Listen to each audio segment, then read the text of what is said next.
All right, how you guys doing today? We about to hop into the review of Philippians chapter 2 and maybe even reach chapter 3. We gonna see though. First things first, make sure you like that video, hit a like, exit full screen, scroll a bit, like it, then full screen it back up.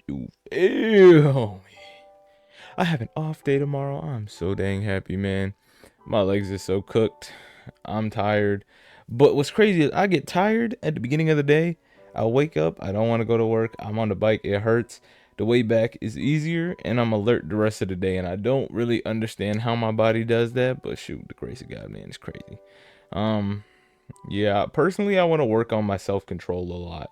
I gotta be praying for self control, bro, because I swear I've been getting too lazy. Not lazy, but procrastinate. I used to never really procrastinate like that.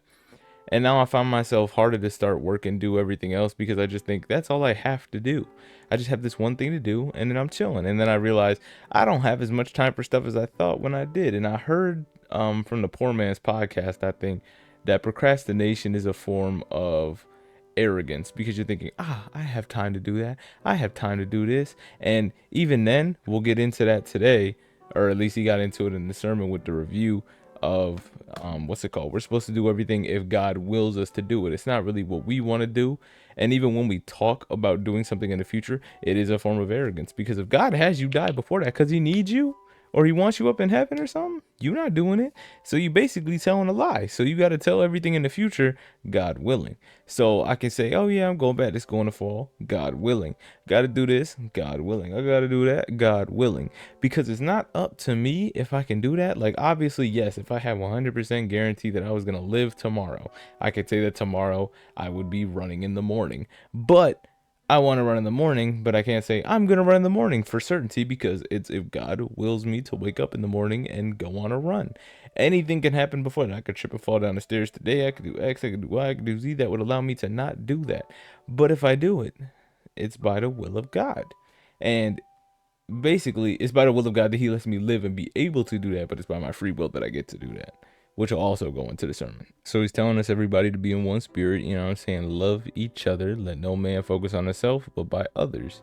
You know, Jesus had the power to be equal with God, or he was equal with God, and he had the power to, not to love others, but he chose to love others, and that's what we aspire to be. Except we are not equal with God and have no claims to be above any other person.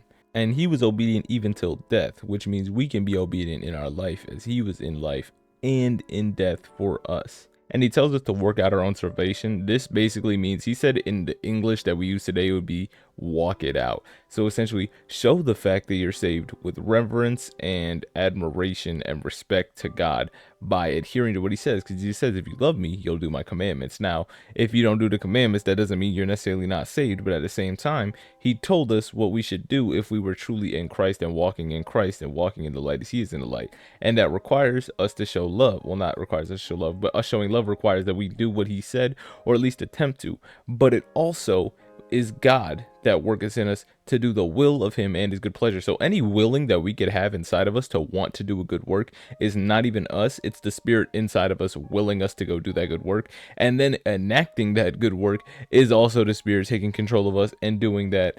And we adjusted it to, oh yeah, I feel like helping you out today. I don't know. I just felt compelled to help you. I don't know. I really wanted to do this. And it really isn't us. It's the spirit. Now it's the spirit wanting us to do this, and then us by nature thinking that it's us wanting to do it, but it's really the spirit. And we have to really look at it like that, because God works in you to will, to make you want to do it and to do what he's talking about, which means that there's really nothing we can do to do anything. Even if works were gonna be our salvation, even if these works were going to cause our salvation, which we're told we have grace through faith, so it's not. But if these works were, it would fully be God working in us to do all the good works and to keep righteousness. It would not be us at all. We would physically be incapable, and even the little good that we do is because of God as well. Do all things without murmuring and disputes. He tells us not to complain or argue at all. And what's crazy is the Greek word for complaining, or I guess the murmurings in this case, he said means you're incontent with life, which is crazy because you're basically saying, God isn't doing enough for me right now, and I'm not happy about it. Even though, because he gave the example, he said, what if somebody complains to you and you say, So what are you telling me about God? And he's like, I'm not telling you about God. I'm just telling you how I don't have X and I don't have Y and I don't have Z. And he says, well, these are your circumstances, right? Yes. Is God not the ruler of your life, therefore the ruler of your circumstances? Yes. So you're saying that God isn't enough for you right now. No, I would never say that. So then I don't want to hear it, right? That's exactly what he said. Because these murmurings mean you're incontent with life. And if you're incontent with life, you're incontent with what God is doing in your life, because he is the ruler of our life. He bought our lives. He's going to do with it as he chooses. That's like me saying, I bought this dang phone. And even then, technically, God bought it because that's God's money that he gave me, right? But basically, I bought this phone, right? I'm incontent with what it's doing, or it's incontent with me. You know what I'm saying? I'm throwing it around the place. I'm doing whatever I want to do with it. But guess what? It has to rely on me to go get it fixed. It can't fix itself. It can't use itself. It's going to sit there and it's going to die without me. Just the way we're going to sit here and die without God. Therefore, if you're complaining about something that God is doing within your life, I can't say that it's an issue 100%, because, that's not. There may be something where nah. Everything is. Paul told us to glory in our sufferings. If we're glorying in our sufferings, boy, you better take every punch on the chin and you better smile back. I don't care if you're laying unconscious. You better be unconscious like this, smiling, boy. Because God is doing something in your life, and even if you can't see it now, even if it never amounts to anything, even if it's just suffering just to suffer, he's building your faith.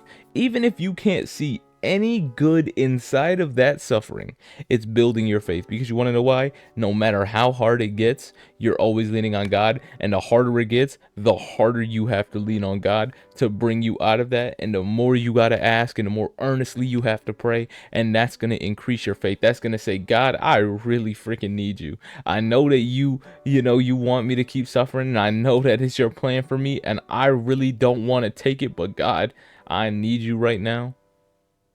Please help me. Even if he don't help you, boy, you best keep praying. You know what I'm saying? It's not, oh, God didn't answer. He didn't answer. It's been 3 months and I'm still, I'm still sleeping in my car. It's been 5 months and I still can't afford my phone. It's been, but that's increasing your faith. Lord, it's been 5 months of trials. And I feel like I'm closer to you than I ever have been, Lord, because I know that no matter what this world throws at me, Lord, I still have you and the love you continue to give me and the love that I can continue to show to you by doing your commandments, despite everything the world is doing to me, despite being in all these bad situations. Lord, I don't grumble against you. I glory in the fact that you would find me well enough to suffer. As he said in the last chapter, we should find ourselves lucky that we can suffer for Jesus. I'm lucky that I get to suffer for you, God. I'm truly blessed. And Lord, I'm not arguing with nobody. I'm not taking I'm not taking my incontentness with life, Lord, the incontentness I don't have, and I'm not taking it out on these other creatures on this earth that you made in your likeness that I'm supposed to love as myself, because you made them as well, and I'm supposed to let myself shine in these bad circumstances. They're looking at me saying, how can you live in your car for half a year and still be smiling ear to ear? How can you not have enough to eat and drink every day and still be smiling ear to ear? How can you not have a shower, a warm bed, running electricity in this first world country or anywhere else in the world and still be smiling ear to ear, joyful every time I see you? Because it's not about that. It's about the love of God that we have. And he's telling us, so we should be harmless and blameless. Harmless meaning we're not going to provoke anybody. We're not going to do anything to anybody else. We're going to love people. They look at you as a Christian and say, oh yeah, there's my good Christian buddy Joe. You know what I'm saying? I can go rob him if I want. He's not going to do anything. He's going to turn the other cheek. And I'm not saying you got to do that, but at the same time, you know what I'm saying? They should look at you like, hey, that's happy guy Joe. And blameless, the fact that, we're righteous in God's sight through the covenant of Jesus that he made with Abraham initially, that the sons of God without rebuke in the midst of a crooked and perverse nation. And he said, we're still in that crooked and perverse nation. And I'm sure you can look around and it's still June. If that should tell you anything, men's mental health awareness. But among who we shine as lights in the world. And that's what I was talking about. We're supposed to let his light shine through us. We're just the oil lamp. He's putting the fire inside of us, right? We're the oil lamp. He puts the fire inside of us so that the darkness may be illuminated and more people will be drawn to the light in this dark world. Holding forth holding forth to the word of life. And this means holding fast in other translations. And he was emphasizing the point, meaning that we hold fast to the scriptures. But he said at the end of the verses, but he also said that you can hold fast to the scriptures and it still might not be good enough. Not good enough, but it still may not be enough, because you can read the Bible, but you don't read the Bible. The Spirit may not say, I don't feel like reviewing this to you right now. You ever go back? That's why I do these reviews, because I go listen to this. I want to take every ounce of information that I could possibly get out of this.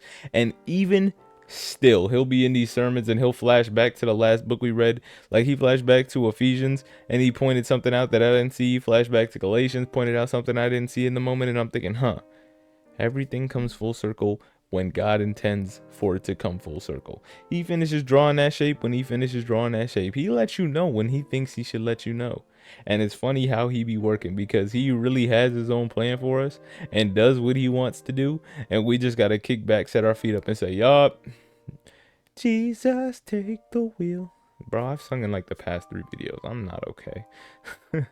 But still holding forth the word of life. Also reflecting the fact that if we love Jesus, we'll carry his commandments out. And what he said earlier that I'm forgetting. Oh yeah, that we walk out our salvation. That we demonstrate the fact that we're saved by proving that Jesus really has an effect in our life. And so that he can rejoice and be glad that he's not run in vain. That he really did something. That he really preached and got us saved and labored in vain. That we really got saved. That he really saved some lives. That he did the work that he was supposed to be doing. And it's not that he's boasting in himself. It's more so of, Lord, I took what I had. I took what you gave me.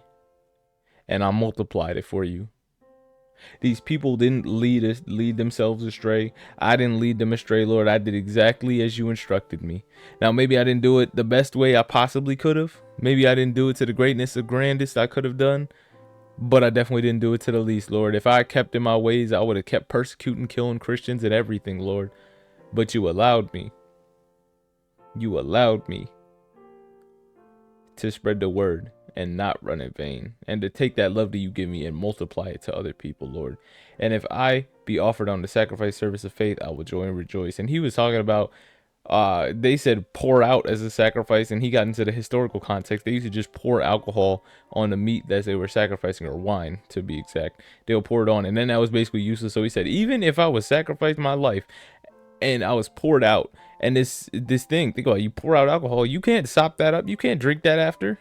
It's gone. He said, even if I sacrificed myself and amounted to nothing, basically. That basically means even if my life meant nothing, even if I did run this race in vain, even if I did labor in vain, I'd still rejoice that I got the chance. For the same clause, you should also rejoice with me. And then he was talking about Timothy and Epaphroditus, I believe. How you pronounce it after watching the sermon. But he said that Timothy proved himself, and what he was talking about with the proving of himself, when Paul was talking in 2 Corinthians chapter 11 about everything that had been done to him, Timothy dang near got the same short end of the stick in terms of he got beat, he got whatever, he got oofed, he got odd, and that's how he proved himself there, and he was rocking with Paul. And same with Epaphroditus. He was, sick until death, but he also almost lost his life again just because of what Jesus was doing, just because of what he wanted to do for Jesus, because the Philippian church wasn't doing what they were supposed to do. And it wasn't a dig at the Philippian church. It wasn't a dig at them. It was just saying, hey, this guy almost killed himself to pick up your slack. Think about that. That's why I trust this guy. He gave his life dang near twice. He got sick and almost died. God had mercy for me, for my sake, He had mercy for my sake, so I didn't have sorrows, but also for him so that he should live and pick up some slack for y'all. And that's why I trust this guy. I'm not dissing you, but if the shoe fits, wear it. If the shoe fits, wear it. I'm just telling you, you could be doing a little better. But him picking up your slack almost caused him to die, which emphasized the fact that he really will give his life for this junk. He would give his life for Jesus. He would sacrifice himself. Even if it amounted to nothing, he would sacrifice himself. And that's why I'm sending this guy to you. And Timothy, I know no person on earth is like Timothy. That's what he was saying. And that is beautiful. All right. That's going to be the end of the chapter. Hope you guys have yourselves fantastic the rest of your day. Peace.